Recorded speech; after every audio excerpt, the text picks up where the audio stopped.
If you believe that God's going to provide, then why are you so worried that he's going to do it? Are you a believer though? You're here because you're stressing yourself so much you need to pay to come find peace? Having that discernment is something you have to learn along the way. It's crazy how you can legitimately monetize anything and everything these days. Being able to take thoughts, instead of why it happened to me, what is this trying to teach me, and how can I become a better person for the next person? We can make it happen. That would be awesome. Welcome back to another episode. And look at this, everybody. It's all three of us on the podcast today. Well, Taylor, you have been MIA for quite some time. Dude, tell everybody how you've been. I've been. You've been. Busy, man. Very busy. Yeah. A lot of moving pieces and trying to figure my life out. Baby showers. Third Heard baby that. shower in a All row. good reasons. All good reasons. And of course, I put you on the spot right as you're eating, so that's my bad. But as you finish that, Mike and I were just talking about the event at the Real Coaches Summit, or was that Emerald Cup that something happened? It was really interesting. It was at the Real Coaches Summit. All right, let's hear about it. So we have a few different types of hats that have the word coach on it upside down, right? I show up. We set up our booth and table. Company right beside us has a black hat, white letters, upside down coach. And he comes up and he's like, I like those hats. And I was like, yeah. I was like, when did y'all make those? He's like, 6 months ago. I was like, yeah, that checks out. We did these 18 months ago. And I wore it last year to this event where your founder of your company was here. Like, their logo's on the side. I literally the exact same thing. He comes up to me later in the day and he's like, you want to trade hats? I was like, no. I was like, I'm not going to wear your hat, bro. I was like, I've got my own. We were selling them all day, 2 days, right? And we probably sold like 50 hats, like ton of hats. And then at the end of the event, they were like giving them all away. No way. Yeah. Are So, you? like, I just like flattery. Like, I can appreciate that, but then also at the same time, like, that's like just quite scummy. Like, literally, like upside down, exact same thing, the exact same way, with basically almost the same font. Like, Was it and without? we're side by side booths. Yeah. See, like without telling people exactly who it was it? It's obviously a booth that was completely different than Check-ins Pro, right? Yeah, Like- I mean, basically, it was Booth. it was a company that does like trainer eyes. Ah, It's a gotcha. fulfillment app company, and They had RX yeah, it was in just their name. then somebody else saw us and was like, he's like, well, he was like, oh, I had the black hat on, like our OG original black hat. He was like, oh, you got one of those? I go, no, this is our original one we made a long time ago. And he was like, oh, he's like, I thought you got one of theirs. He goes, yeah, I mean, obviously shows that like what you're doing is working. It's like people are still going to do it, copy it. And I'm like, yeah, assholes are going to do that.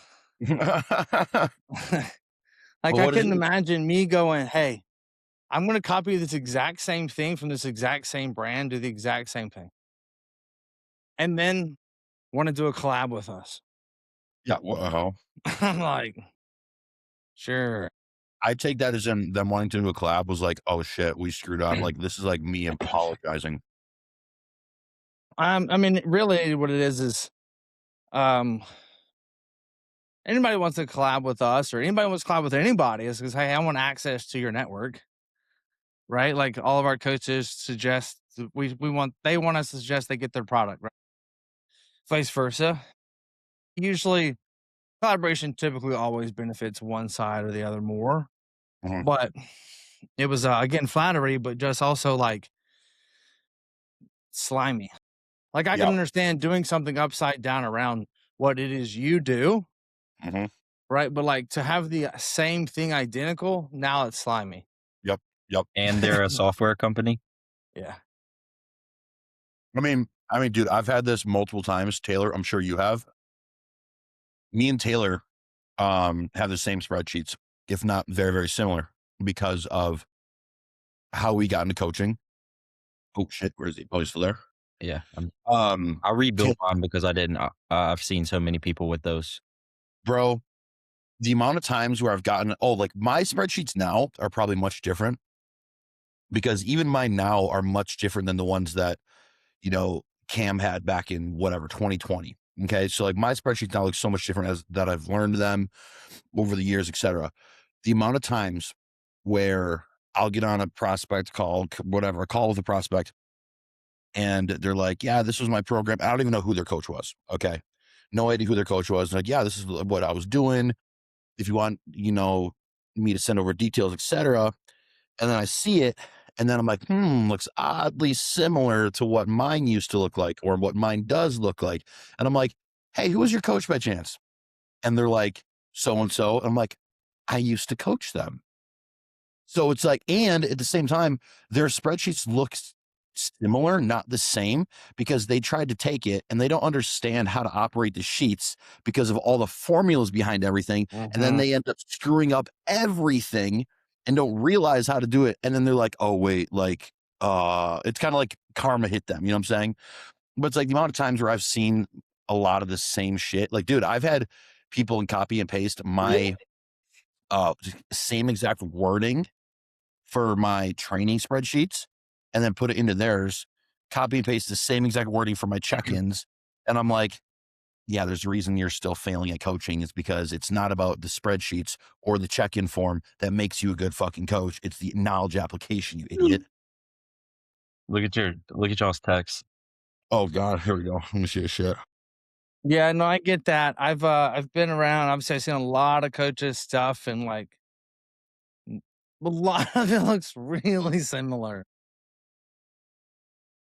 Because it's like, again, like you learn something from somebody, then you carry it to the next, you carry it to the next, you carry it to the next. I think efficiency of that, like duplication, like, yeah. Right. At the same time, like, if you provided me the best thing that I've ever received and I liked it, like, it's hard for me to not like, hey, you should also do this too, because I loved it too. There's just that. There's at what point, if I pay for something, does it become mine? Yeah, exactly. That's a fair question, right? Now selling it, it's obviously different, but it's like, because I changed the format or the font type and the colors, does that make it different? If I do 14 reps instead of 12, does that make it different? Like, at what point is it like, okay, I'm cool with that versus like carbon copy, You should, literally same sheet. You know what I mean? you should go. Well, at the Um, end of the You day, should go there's intellectual trademark the hat. property clause. You can fuck somebody over with intellectual property clauses. And I have that when somebody signs up with me in my waiver liability that my lawyer wrote for me. It says, if you copy and paste my spreadsheets, this and that, you cannot use them, you cannot sell them, etc. Because those ones I made. Like, I'm pretty sure Cam had that in there as well a long time ago when he had his original spreadsheets. But Taylor, that's fucked. Yeah. I don't care, but yeah. That's cool. Yeah, I mean, it was like, Yeah, we'll talk about it off air. it just is what it is. Like it doesn't, I don't know. There's a lot bigger and more stressful things and to worry about. Yeah, Heard that. I tell you, one of the biggest things I saw though, somebody stealing. I don't know if you guys saw this because you're in this world. Is when Dan Martell took Yes. what Brian Knew you were gonna. asked him for, it took it, and then was using it as a lead magnet. Stuff that people pay for, Yeah. he gave to, and he was giving away for free. Yeah. It was like, oh, my team did that. I didn't know it. It's like bullshit. Yeah. Yeah. Right. Yeah. Right. bro. You know what? Okay, it's kind of on the same topic. I have kind of a question about that because you brought up Dan Martell and then that drama, and then that was involving Brian Mark. And this isn't throwing shade at Brian Mark at all, but kind of like throwing shade on some people that market to the people that think they need motivation. I find it super fucking cringy when a business coach or any type of coach, whatever, is like, hey, for X amount of dollars, you'll fly out, we'll be at this event. And it's only just like, it's just a motivating event. And they're like, I find it really cringy when I see this, like these coaches putting together these motivational speeches to tell their clients. And at the end of the day, their clients literally just need to fucking do the work and they don't need a motivational speech. Like, I find it so fucking cringy, bro. Yeah, I'll say this though.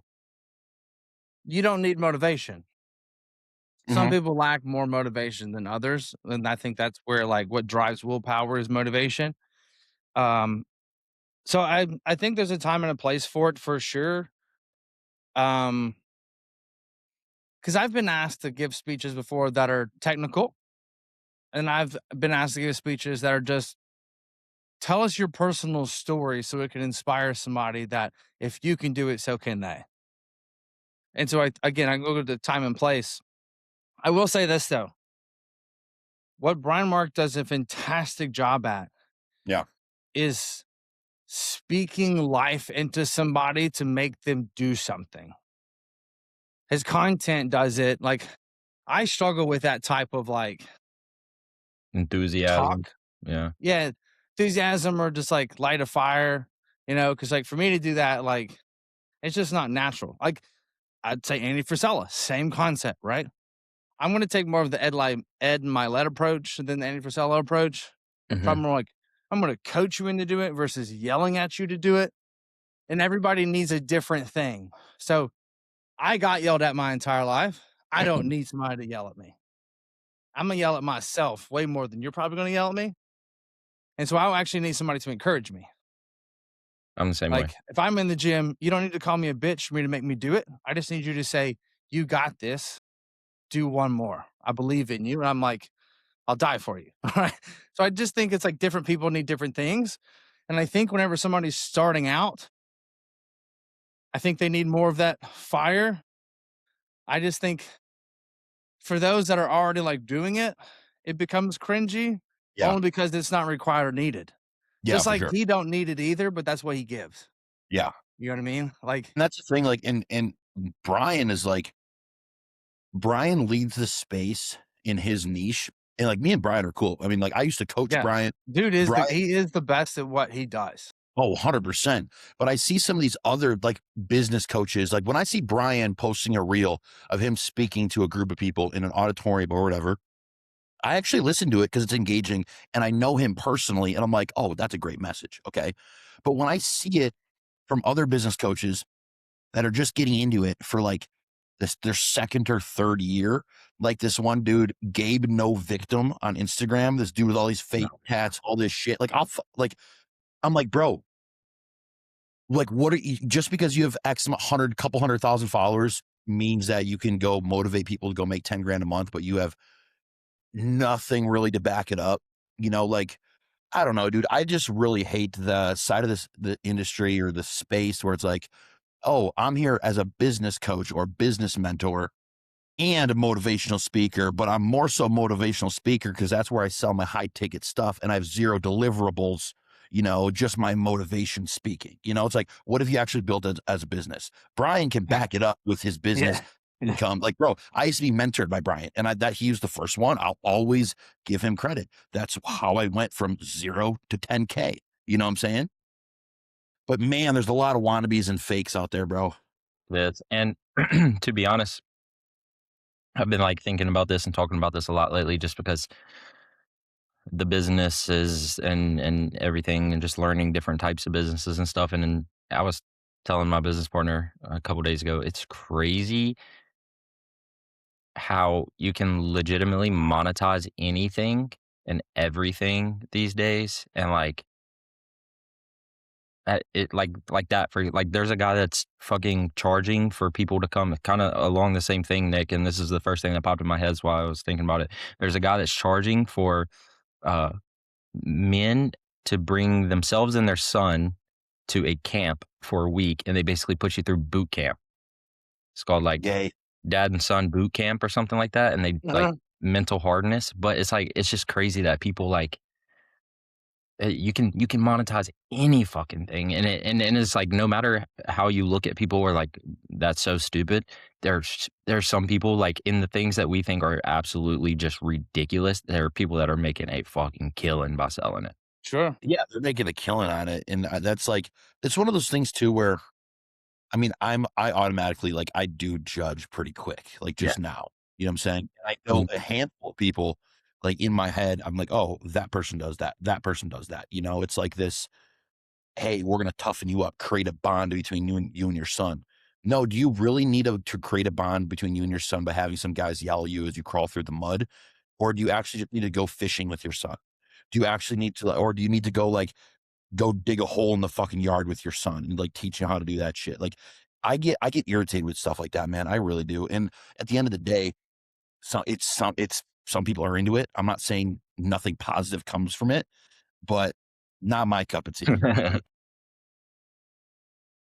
Yeah. What's man? For me, like, it's interesting because I think that I think if somebody's willing to pay for it, then I think you have something, especially if it's the masses. Whether it is community that's lacked, or how to do something, or toughness, or bonding experiences, the fat loss experiences. I mean, I've done retreats. I've hired breathwork coaches. I've done some considerably weird things, and you'll show up and everybody there is really into it. huh? And that's What what's cool about it, because I come from like, you want us to do that tree hugging BS? That's what you want us to do? And I'm like, yeah, come join us. That's how I am now. Because like my dad would be like, you're doing what? Yeah, my dad would Breathing call me. hard. I'll give you something to breathe hard about. Why don't you help me do this? Yeah. What types of retreats have you done? I have gone to retreats that are like, the retreat itself was not about breath work. It's just a part of it. Who, like Matt Vincent. I don't know if you guys are familiar who that is. So he runs a retreat in Not Dead Yet every November, usually in like Montana or something, in a log cabin, big Airbnb. And I've gone and co-coached with him and helped there and answer any type of like business related questions, limiting belief questions. Because if a guy from Alabama can do it, like, you have no excuses.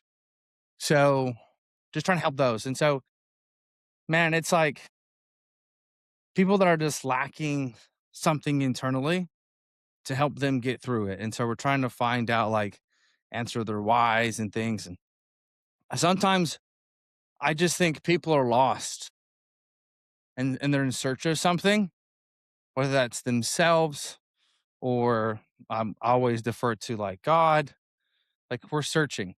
So I try to basically go save souls at these events. And so who can I essentially bring the word to and help? While in an environment that is not biblical, right? There's somebody's doing tarot cards in the corner, and there's sage over here, and there's, plant medicine over here, and whatever, right? There's different types of tools or whatever you want to call it to try to find yourself or find something. Again, because I just feel like we're lost. I was lost. Yeah. And so for me, I'm just trying to like help you be found. And I usually run across Christians at the events, and they have so much worry. And I go, let me ask you something. You a believer? And like, yeah. I'm like, big believer? They're like, yes. I go, so if you believe that God's going to provide, then why are you so worried that he's going to do it? I'm like, are you a believer though? Because I have to question it now. Because you're here because you're stressing yourself so much you need to pay to come find peace. And it's like, I see this, like, they're like, holy cow, like, you're totally right. So again, it's just like people searching for something. So that was a pretty wild thing that I've done. Different types of those. But the way you approach those, you're the outlier. Like a lot of people, like you said, you try to like help other lost people at some of those events, and like at Well, a I was a not, participant at one point. yeah, right. Even but also at the same time, like I think that's more of an uncommon thing to hear about happening at some of these events because of just who you are as a person. You know what I'm saying? Like you're not trying to seek any monetary or transactional value from those events. But there's people where hey, let's prey on these broke people because we know that they need us more than we need them. You know what I'm saying? Yeah. Yeah. Right. I've gotten clients from them before as well, but at the same time, it is like I do enjoy going to it because it is not a business event at all by any means, but it is a rad trip to Montana to hang out with some pretty cool people, do some weird things. I've hired a breath coach personally. It's where like work 8 weeks and we're doing 2 sessions a week of like just a different type of therapy because I don't think therapy worked for me. How was that? Like, I've heard some people say that it was, like, actually really good. So it is in its own way. I think there's like the word I was looking for was not tools, it was modalities. So Wait, there are different types of modalities. Say that again. therapy or breath work? What are you asking about, Taylor? Breath work. Breath work is a modality, therapy is modality, plant medicine is modality. So it's like trying to basically modality of trying to fix something, find something, improve something, let go of something, etc. And so when I went through my divorce or my ex-wife had an affair, like it broke me. And really just brought up all this stuff from my past. Cause it's like not being good enough from my dad. And then now there's a third party in my marriage. I'm like, not good enough. Got it. Thank you for solidifying that. So it was like a lot for me to essentially take on while the business is growing like crazy. It was just a lot. I went to an event, Rob Bailey's event, and a guy named Brandon was there. He did a breathwork session. And before we got into it, like we were doing yoga, and I was already breaking emotionally just by doing yoga. Like any hard thing that caused stress in my body made me emotional at that time because I was just at such a low point that like before I even got to breathing, I was already losing it. And my buddy that went with me, Sean Vasquez from Pride Foods, he was like, "Oh, I've been here." And he was like, he was just also starting his journey of fixing childhood trauma as well. So it was a great bonding experience for us. But man, it was like, I'm like, during this breathwork session, just weeping, like, horrible. And it's because what happens is you're hyperventilating. So you breathe hard. So it's like, it's a 2-step breath through the stomach and then breathe out. And you do this in a rhythm. But you're trying to breathe hard. And just like as the bodybuilder in me, the work ethic, I'm like, breathe harder, like breathe, like get the biggest high possible, which obviously means like I'm just bringing everything up as much as possible. And it was instantly going into like, I went through phases and there's like 5 big phases I went through in many different breathwork sessions. And it basically started off with the why me stage, which we all do when we're in our lowest points. So we're asking the wrong questions. And then it was addressing like, I forgive her. I forgive third party. I forgive my dad. And then we can lay all that to rest. And then it turns into, I'm grateful all those things have happened to me. So it's a big difference between going from why me to I'm grateful it happened to me. So from how it worked with me was being able to take thoughts and then saying, instead of why it happened to me, what is this trying to teach me? And how can I become a better person for the next person? And that's what I got from it. That's hard to do, I think, in just therapy itself, because I had to like work through it. Therapy, I feel, is a lot of talking, but not a way to actually like get in it and feel it and then work through it. And so using modalities, plant medicine, things like that, essentially just able to overcome some of that stuff. And now it's like, it doesn't go away, right? Like I still have like triggers that act up from my past and my dad, but it does definitely help put things into perspective for sure. Plant medicine as in psychedelics? Which ones? Psilocybin. Nice. Um, you also can let people do like what is it? Uh, DMAA or something like that. I DMT. haven't done that, but it's kind of like it's basically like a Molly psilocybin mixed together type thing.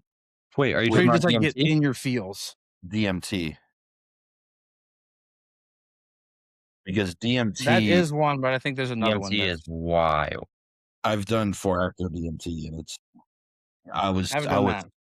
I had a completely crazy out of body experience. It was well, it was absolutely insane. I've wanted to try ayahuasca.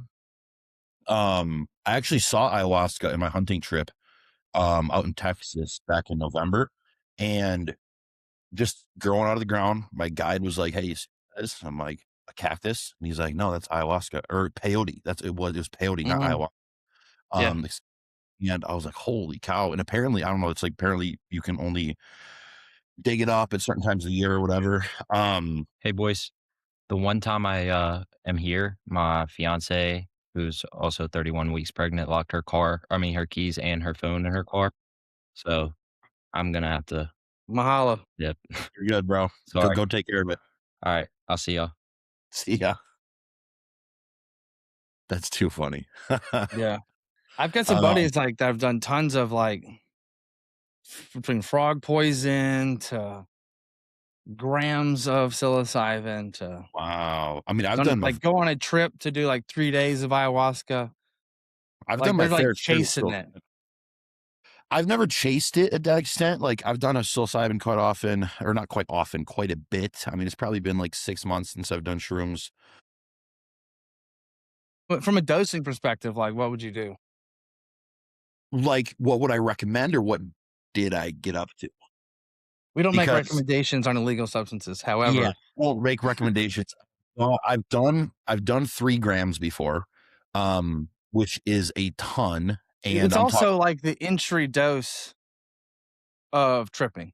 right. Like I'm So it's like talking, that's what they say. Yeah, if you want to have a trip, do that. yeah, like 3 grams, bro. Like the walls were melting. Like my hand was like grass. It was insane. And then Yeah, I've I've never like, done like more than like 0.75, and I'm yeah, I like, microdose. When I right, microdose, I and I'm feel really, like, I feel like I'm just like itching. I I'm like, God, probably, I want no part of 3, 0. yeah, yeah. 3 is way too much for me. Like in terms of if I'm trying to get something out of it, like if I'm trying to like look internally, it's way too much. It's too overwhelming for me. Like when I start to get visuals where it distorts reality, and I'm like, I'm just gonna sit down and eat some food, you know? But like if I can under a gram for me, that's when I can be very, very introspective. Not like it's hard to without it, but it's just like because I'm very introspective naturally, but it helps like it really I do enjoy diving deeper into it. Yeah, Um I think too. when It's I like it's did a two type of drug, right? I think you can take it with intent of inner working, or you go to a party and you just chat your tail off. Yeah, and I've been to the both at both sides, and I prefer not doing it socially. I like doing it around like people that I'm cool with that are also doing it. But like, cause like, dude, I've been around other people and I'm not even like tripping, and I'm just like I'm feeling it. I'm wavy. I really like. There was this one time I actually said it out loud. I was like, "Hey, bro, like you gotta leave. Like your aura is not good. Like you don't put out good energy." And he was sober too. And I was like, dude, just go. Like, and then I was like, wait, I just said it out loud and he left. But I was just very like, yo, this guy's not it. Like he wants something from us or, just does bad things when he's around other people, whatever. And I've also like, I don't know, there's a good, you know, that aura sense that you get from it. But when I did, a form of DMT one time, um, it was like an out of body experience, and I was in space, and there was like deities like that I was seeing. Like I could control my reality. It was insane. Like I was out at a bar, and the modality of how it got in my system was smoking it. And then I was controlling, like I could think something and then it would do it, but like in my head. Like I looked at a brick wall and then I was like, I touched the brick wall and it started just like moving and opening up. And then I was out in space, and then I was in space, like going through black holes, and I was on a tether though. And the tether was like attached to wherever I was, like at that bar in college. And I could try to pull myself back in, but it just kept pulling me further. And then I saw like godly beings, like lowercase g, you know? And it was really weird. And then I just like immediately like shot back into my body, and I was sitting down, and I have no idea what happened. Yeah, I've got no interest in that. All I'd No, like to have is the trees be a little bit greener than normal, and I can hear the birds in the wind. yeah, dude, you don't want to do that shit. Yeah, I totally agree, bro. Yeah, I think it's I just looked it up. DMAA or DMHA. I think it's like one of those two. But they're basically just enhancers. Oh, gotcha. Okay. Yeah, what I did was, Like a party drug, typically. It's funny, isn't it like every party drug can either be well, not every party drug, I guess, but like stuff like that either can use for internal work or for intensifying the feeling of a party and whatnot. So also with that being said too, like I think both of these is the downside effect also. yeah, for People sure. don't really take in consideration because like it's a massive dopamine hit to then Yep. have no dopamine. So it's like you go from cloud 9 to 0. Yeah, and I don't like that dude at all. Like I've done my fair share of stuff in college. The next day, bro, like it is not a good feeling when your body has absolutely zero dopamine production. Like Yeah, stuff. it's crazy to me when I would witness other people doing it day after day after day, or when people do it at like concerts and all that. It's not, I mean, dude, I'm the type of person where I'll try things, okay? But not from an addictive personality standpoint. But Yeah. things I have enough like self-reflection where I'm like, yo, that's dangerous. Like I'm able to I mean, for sake of transparency at the conversation, like first time I did, booger sugar, I was like, wow, this is like, I see why this can ruin people's lives, Yeah. and at the end of the day, the thing is, I liked it. Of So course. like, I mean, it's one hell of a There's drug. nobody that's like, yeah, just wasn't my cup of tea. I love it. I've had my dad tell me before because my dad's he had a rebellious in his early 20s, and he basically was like, he's like, I've done things that I vowed I would never do it again because they were too good. Yeah. And he was like, and I didn't. He's like, and I know who I am. And he was like, so I had to basically run away. And he was like, there's other people I was with that couldn't. Mhm. He's like, but I was like, never again, just because it is too good. So it's a crazy concept, but also like the self-awareness is important there. I made this technically it's a joke, but it's a rule that I live by during college. I'll try it, but I won't buy it. Bro. If I buy it, I'll bum a cigarette, but I'm not gonna buy a pack. Yeah, that's true. That's true. You know what I mean? Now we have a problem. Yes. I'll try the thing, but I'm not gonna. That's I If you're gonna give it to me, yeah. But if I had to buy it, Yeah. I prided myself all of college about that, of like, I mean, I'm not talking about weed, but like with Coke, never bought it. It was always just like with other people, offered to me, etc. The one time that I actually did buy it, I never ended up doing it because I felt like dirty, bro. Like, dude, no bullshit. I bought an 8-ball. Okay. So like, that's a lot of Coke. And I wasn't even going to use it for myself. It was going to be with me and other people that were like, hey, Nick, can you find it? I'm like, dude, if you want me to find drugs, I'll find drugs. Like, okay. But then I bought it and I'm like, I'm not even going to tell them that I bought it, dude. Cause like, that's I feel druggy. Like, I don't like this. Oh, And it literally sat in a bin, like a storage tote bin that had stuff in it for 3 years. 3 years. 3 years, and I found it when I moved to That's the funny. house that I bought last year, and I'm like, "Holy shit." Threw it away, and I'm like, "Wow, that's crazy." That's nuts. I know, I Yeah, it's know. funny. It's like I've been getting ready for this, like this off season. I've been doing the whole thing, and I'm like, man, I gotta come off Zen. Like, I'm like, feel like I'm doing too much. I'm like, I gotta pick a poison here. Yeah, yeah, I get it. I was like, because obviously, like, as your weight goes up, everything is harder, right? Mhm. Like between just inflammation, water, weight, blood pressure, heart rate, sleeping. I'm like, uh, pick your poison, man. What do you want to do? Yeah. I'm gonna do Zen or the rest of this stuff. And I'm like, we'll do the other stuff. We drop the Zen. Yeah. Bring the Zen back later. Yeah, yeah. I do miss a good Zen though. See, this is where I stand with it. Like, I'm the most transparent person out there about, like, what I've done, my past vices, whatever, okay? Well, like, I think the reason I can't do I can do Zins, okay? Like, if somebody offered me one and I wanted to, like, just put one in, I wouldn't even get a buzz off of it because, I mean, I was chewing tobacco when I was in 8th grade, you know what I'm saying?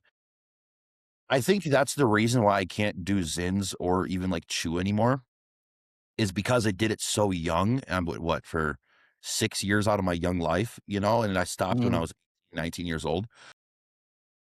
that's crazy. Yeah, bro. I mean, dude, Mike, I'm telling you, I don't take pride in this, but dude, I was going through a tin of Kodiak, a tin of Grizzly, like, every day. Yeah. It was bad. At that young of an age, it was bad. Like, I remember one time in school, it fell out of my pocket and it rolled across the room and it just rolled. The tin just rolled. And then I got in trouble. Didn't stop me, and I'm like, but thank God it was like once I got to college and I'm like, dude, I'm not doing this shit anymore. I just quit cold turkey. Like, didn't think anything of it.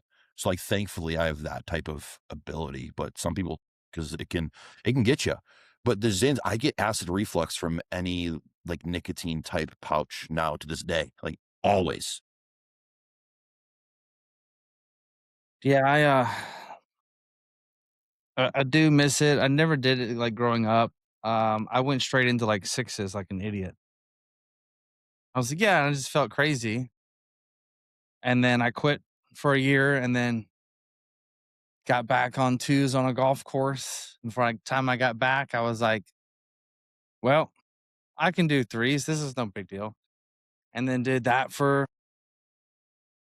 almost a year, I guess, throughout the prep and everything. And then as I got heavier, I was just like, Yeah. I was like, I feel like I'm struggling to digest all this food. This isn't helping. I was like, my blood pressure is raising. I was like, this isn't helping. I'm like, I'll just cut it for now. Yeah. And w- I'll like, I mean, hell, dude, I'll enjoy a cigarette once in a while. Now, once in a while, what's that mean? Some people use Nothing. that as like a cope and they're like, oh, I'll do one cigarette a night. No, like, dude, I mean, I've got a pack of cigarettes in the kitchen right now that's been sitting there for a month. And I think the last time I smoked one was when I had a tree fall down in my backyard. And I was like, you know what? I'm going to rip the chainsaw and I'm going to smoke a cig, and it was just like one of those things for me. Um, but what do you kind of like that we're kind of on this topic of vices and substances?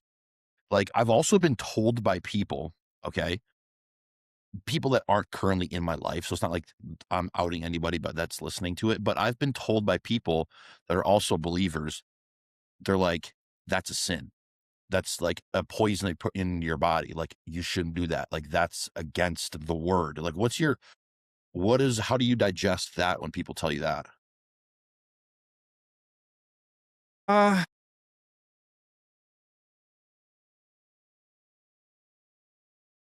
it's a great question. I mean, there isn't an answer for that. It's just sober mind. That also means like that doesn't mean that drinking is bad either. It just means a sober mind. Yeah. So like that means like I mean Jesus' first miracle was water to wine, right? and lots of wine for an entire wedding party and celebration and said that wine is good. Like that is biblical, that wine is good. Um,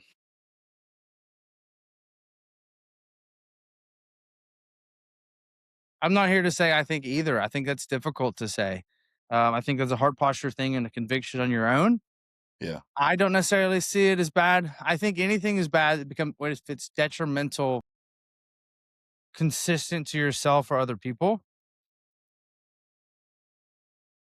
Like I think overconsumption of things is gluttony. Yeah. That's a sin. Yeah. So smoking cigarettes at the detriment of your own health, that's gluttony. Having a cigarette or a cigar a few times a year is not gluttony.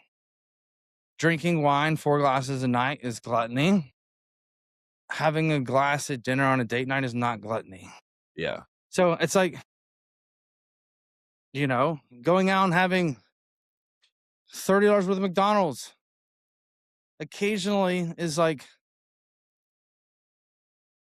but I think gluttony is again like it is at the detriment of one's health. I don't know. They're going all eat sushi. I consider gluttony when it's a one-time thing. If I'm showing me every day, consciously knowing this is bad for me, then that's gluttony because we're going against our own body. Yeah. That's how I'd have to determine it. Like, is it at the detriment of your own health? Then, and you consciously know that Right. I think that's the underlying issue. Right. Yeah, because I did one time a client of mine brought that up like 4 or 5 years ago, and he's like, "You say you're a believer, but why do you smoke weed?" And I'm like, my response, I believe, if I can remember correctly, was simply like, "It doesn't take away from my relationship with God.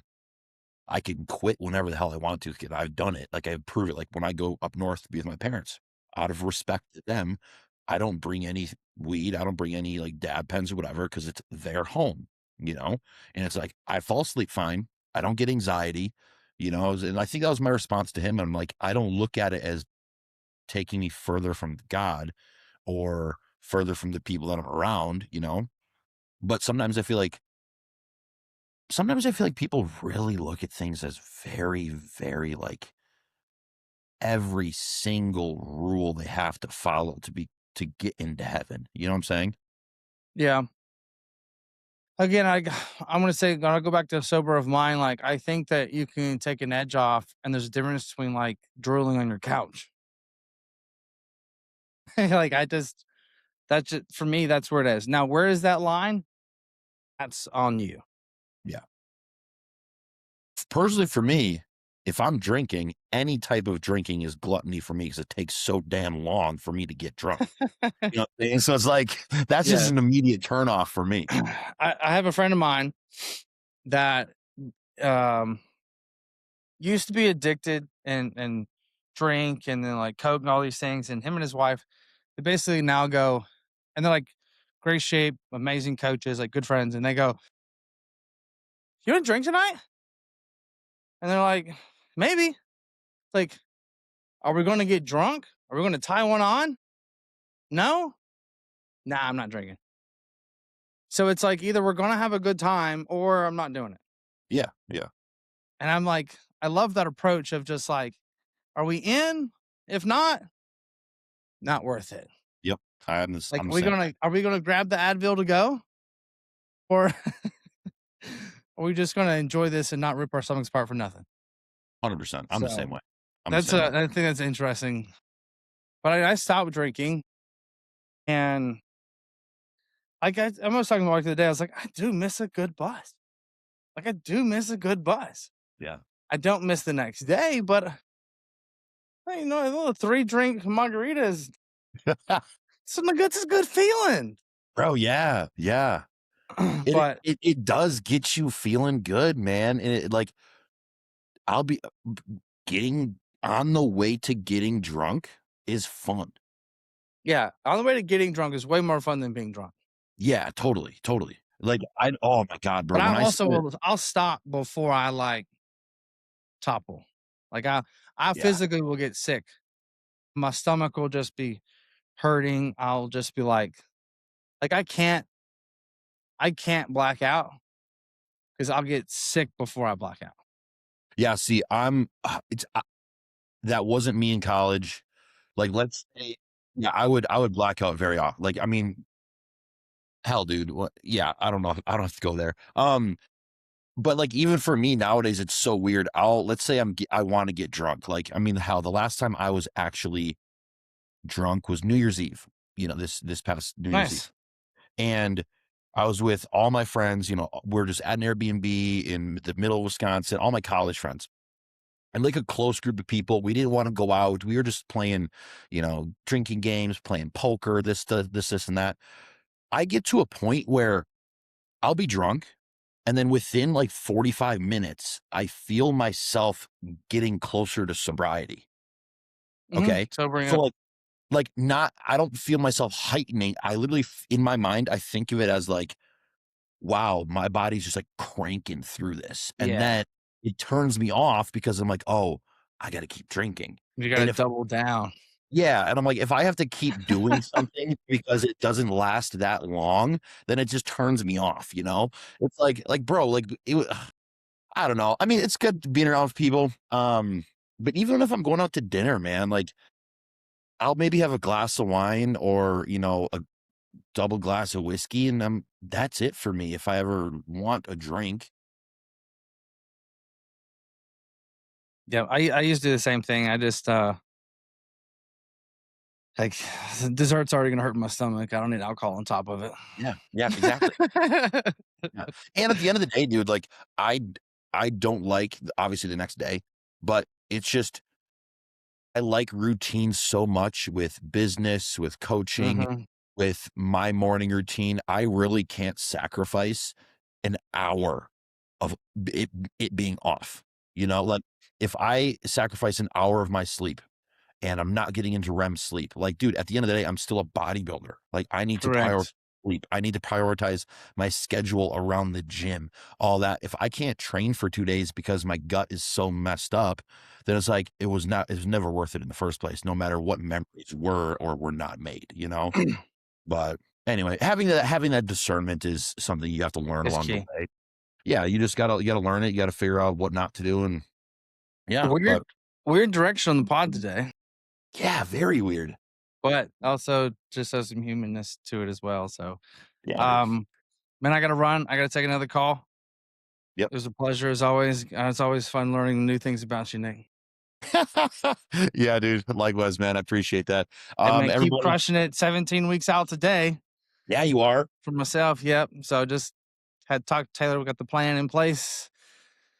Food goes down starting tomorrow. So Let's go. here we Absolutely, go. man. Everybody listening, like, comment, share, subscribe. Hopefully you guys appreciate this podcast today. It was just off the rails, us being dudes. And we're never going to put on front. Me and Mike are just going to be like, hey, this is who we are. You either accept it or you don't, you know? So it's like, we're not here to change who we are because the record button is going. So, yeah, like, comment, share, subscribe, and we'll just see you guys in the next episode. Thanks, guys. Appreciate y'all. Peace. Peace. We can make it That happen. would be awesome.